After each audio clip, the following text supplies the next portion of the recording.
Welcome and hello. My name is Dawn Eshelman and I'm head of programs at the Rubin Museum of Art in Chelsea, New York City. While our museum is temporarily closed and during these uncertain times, we want to stay connected with you. So we will be sharing previously recorded meditation sessions. For more resources and inspiring content, head to rubinmuseum.org/care package. We hope you enjoy, and we look forward to returning to our regular mindfulness meditation program as soon as we can. Take care. Welcome to the Mindfulness Meditation podcast, presented by the Rubin Museum of Art. We are a museum in Chelsea, New York, that connects visitors to the art and ideas of the Himalayas and serves as a space for reflection and transformation. I'm your host, Dawn Eshelman. Every Monday, we present a meditation session inspired by a different artwork from the Rubin's collection and led by a prominent meditation teacher from the New York area. This podcast is a recording of our weekly practice. In the description for each episode, you will find information about the theme for that week's session, including an image of the related artwork. Our Mindfulness Meditation podcast is presented in partnership with Sharon Salzberg and teachers from the New York Insight Meditation Center, the Interdependence Project, and Parabola Magazine. If you'd like to join us in person, please visit our website at rubinmuseum.org/meditation. And now, please enjoy your practice.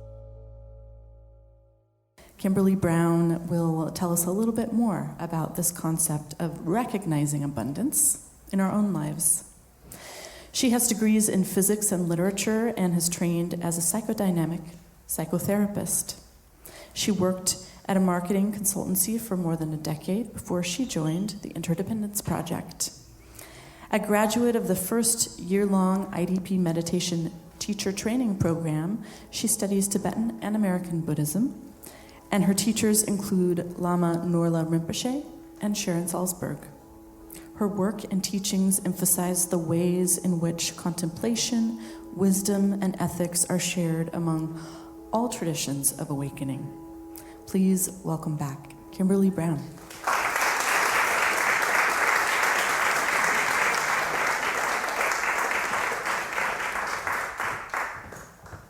Today we're taking inspiration from the yellow Jambala. And, I saw him upstairs the last time I was here. And he has a real presence because he's a big sculpture. You can see him in the galleries after. And it's pretty obvious he's a wealthy person, a wealthy yidam, they say in the Tibetan, which is not exactly deity because they don't live outside of you. They're part of your own mind stream, right? So here's this guy, he's well-fed. He has wonderful gold jewelry. He has such luxurious clothing. He has these delicacies in his right hand, and of course his jewel spouting, it's sometimes translated, also gem-emitting mongoose, okay, in his left hand. And in the Buddhist tradition and also in many other cultures, to be wealthy, one way to recognize that is through someone who's generous, right? The practice of generosity indicates wealth. And of course that makes sense, right? If you're truly wealthy, you can afford to be generous. You have more than you need. I'm particularly interested in practicing generosity because it kind of goes against a lot of what we're taught and what we feel. And when I say we, I mean as Americans in this time and place. Our country is the richest nation that has ever existed in the history of the world. And yet many of us feel a tremendous lack, right? Not just of material goods, but of time, of good qualities like kindness and joy. There's just a sense like, wow, I don't have that. I don't have enough of that. So we have trouble giving. We can't give. We just don't even feel we have enough, right? Now, when we look at that mongoose, this jewel-spouting, gem-emitting mongoose, he's a symbol of abundance, right? He has inexhaustible treasures. And this is also, he's also a foe of greed. The mongoose is an enemy of snakes. Snakes in the stories and mythologies are often guarding treasure. So the mongoose, again, he dispels greed. And he's also a metaphor for our own boundless qualities, okay? We all have a gem-emitting mongoose. It's our heart, and we just need to discover this mongoose because these boundless qualities are immeasurable. Love, kindness, joy, compassion, wisdom. We all have this. We all have tons of it. And somehow, at least in my mind, my perception of those qualities are maybe they're like a pie. And so I have 8 slices or maybe 16 if I want to make them small. And I could give one to you and some to my mom and my cat. But I'm sorry, I don't have enough left for this other person, right? I may not even have enough left for me. But that's the wrong metaphor, okay? The metaphor is this jewel-emitting mongoose with inexhaustible treasures. So the way we can begin to develop these qualities that each one of us have inside of us, we're born with these qualities just like we're born with the ability to learn language, okay? And we can foster them through our environment and through effort. Mindfulness is a start, right? And being mindful each time that we are benefiting ourselves and others, right? So this can be something that seems very small that we overlook, right? We're walking down the street and the person next to us stumbles and we make a motion to help them, okay? Acknowledging that that was really beneficial, that that was an expression of our good nature, okay? That's one. Noticing it in others, right? Every time I ride the subway, I see many kindnesses. So starting to notice that when someone gives another a seat, when someone makes a little room, when someone smiles. Okay? Just noticing. And also noticing when you are being a benefit to yourself, okay? It's 6:30 and you're at work and you're really stressed out and you still have a lot to do. And you recognize you need to get some rest and take care of yourself, okay? And acknowledging that gesture of kindness to yourself is valuable and worthwhile. Okay? So mindfulness is one. And another way to do this, to develop these qualities, is to have a gratitude practice. It's so hard to be generous if you don't feel you have enough. It's not even really possible. But gratitude helps us see what we do have. And we all are very rich. 3 things a day, you could write it down. You could text with your friend. You could just say it out loud. And each day, making it a different 3 items. And I'll give you just a moment to think of 3 things. Okay? I'll tell you mine. Mine are, I'm glad for this water. I'm glad for email. And I'm really glad for these sandals this summer. Okay? Those are 3 small things. But this is saying, wow, I have so much. I have a glass of water. Amazing, right? One of the reasons that we want to look at this is to generate these qualities, but also to see clearly.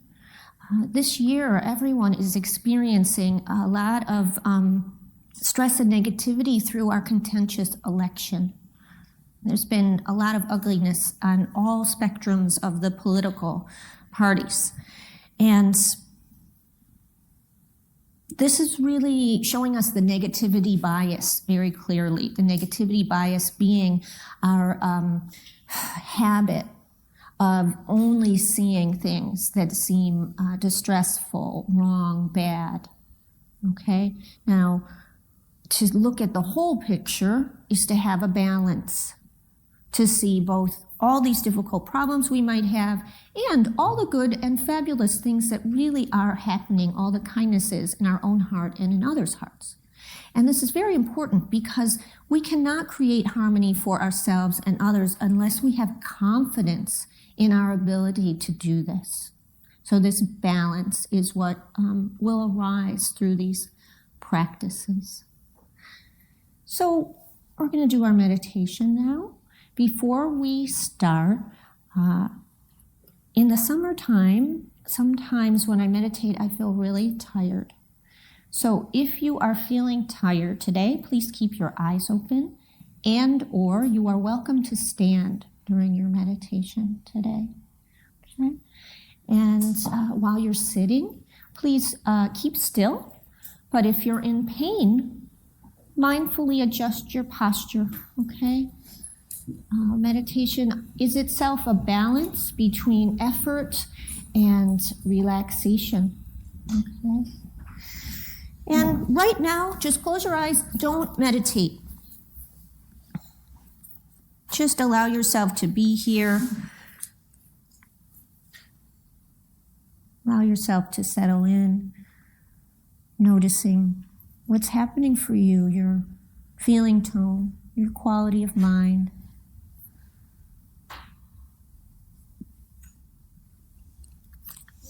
And allowing whatever intention or motivation brought you here today that led you to want to meditate in this group, and really appreciating that. Just taking a moment to appreciate that intention, that motivation.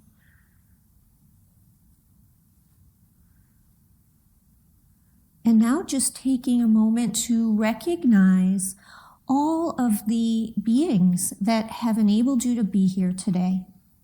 Now, this began before you were born. There were people who helped your pregnant mother, family, friends maybe, medical people, strangers gave her a seat. Okay? And when you were born, there were likely many, many people there supporting you. Again, medical people most likely, probably family, friends, strangers, maybe clergy.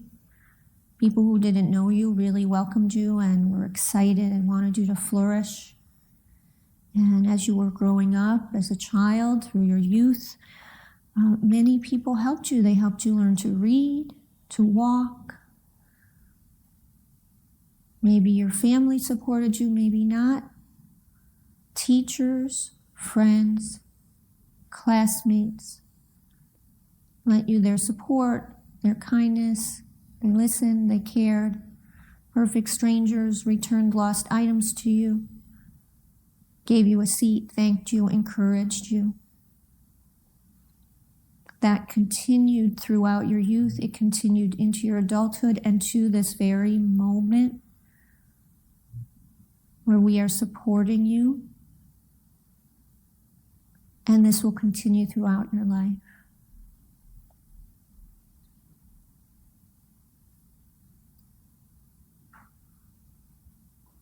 And now just taking a moment to bring your attention to your feet.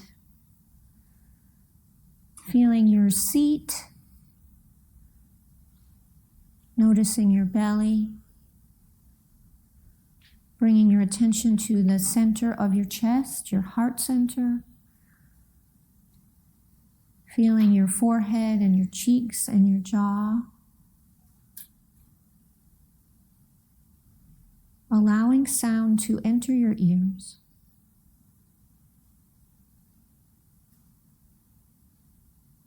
Feeling air on your skin.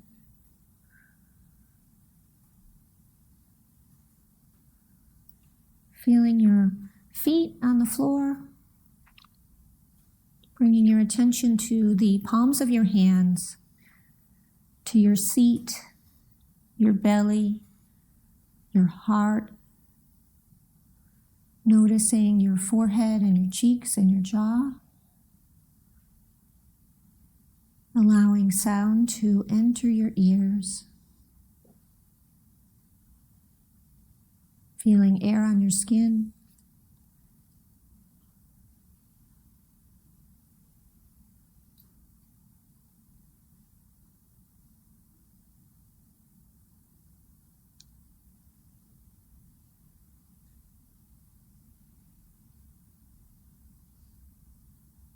Bringing your awareness to your feet, to your seat, to your belly, your heart center. Gently noticing your forehead and cheeks and jaw. Allowing sound to enter your ears. Feeling the air on your skin. Paying attention to what's happening in the present moment.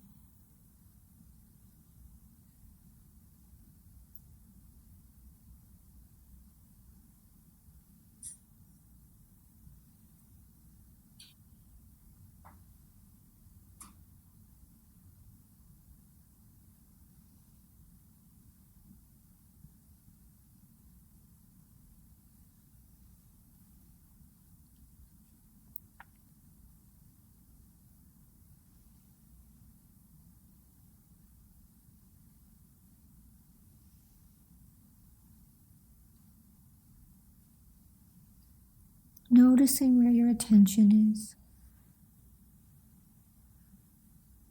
Choosing to move it to your feet.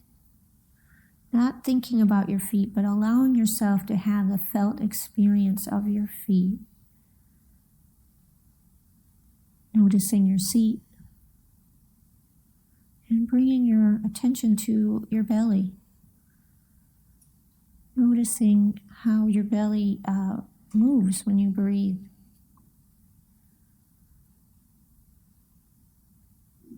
Anchoring your attention there. Your breath in your belly.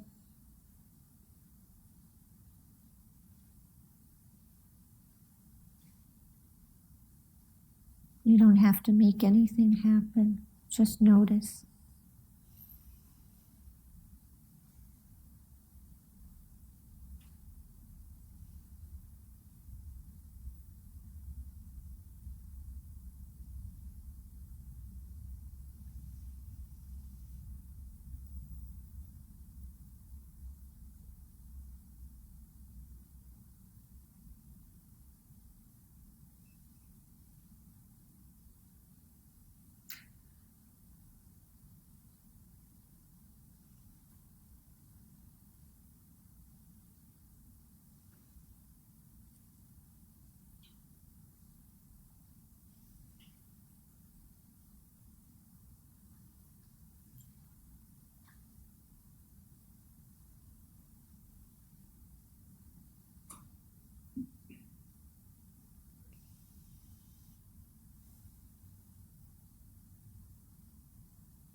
If you're planning or remembering, gently returning to your body, the feeling of your breath in your belly,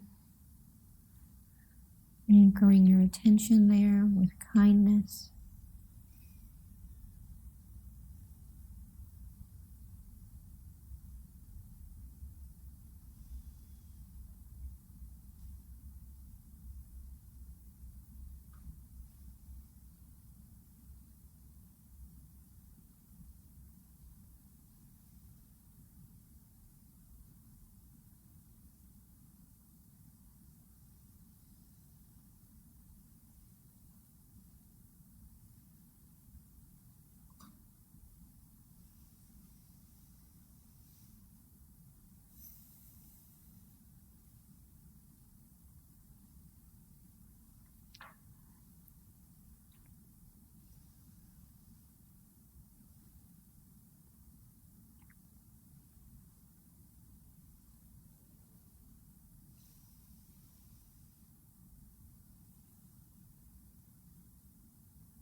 If a sound or a plan or a memory has led you away from your breath, coming back, just noticing that coming back.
Moving your attention from your belly and your breath and feeling your feet,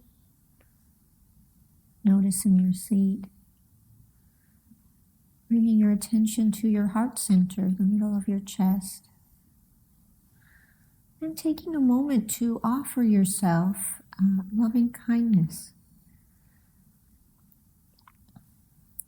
May I be safe. May I be happy. May I be healthy. May I live with ease. May I be safe. May I be happy.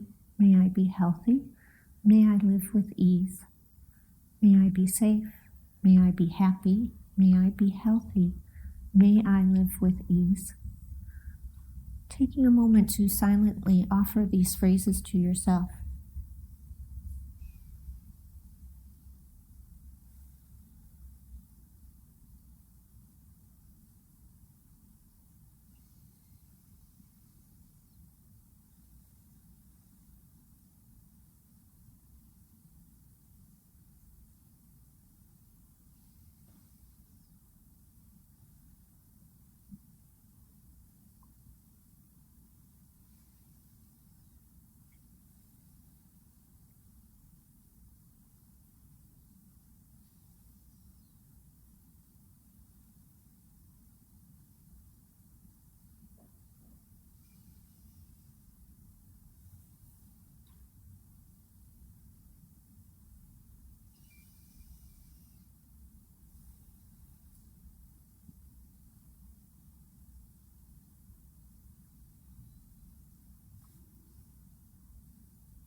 Moving your attention from the phrases, feeling your feet, noticing your seat.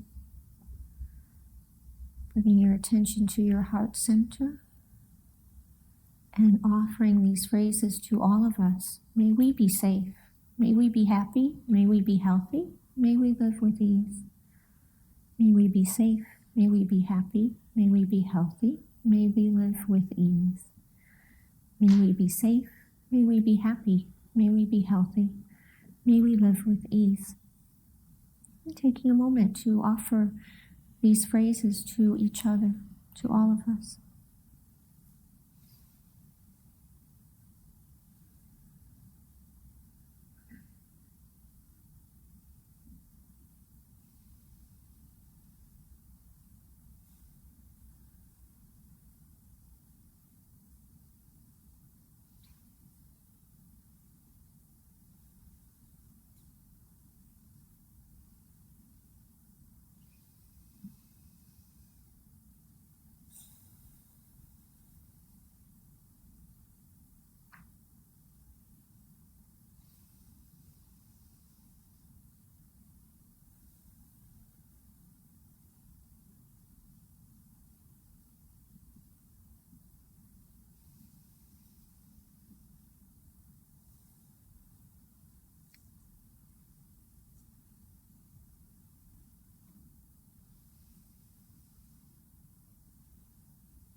In a moment, you will hear the bell.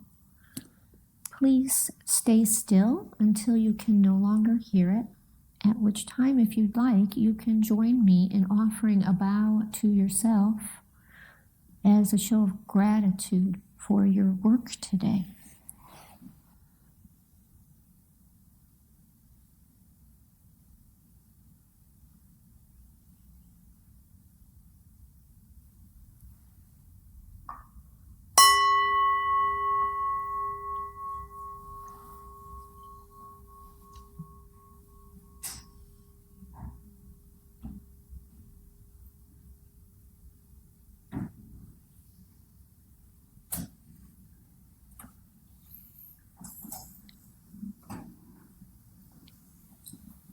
Thanks, everyone.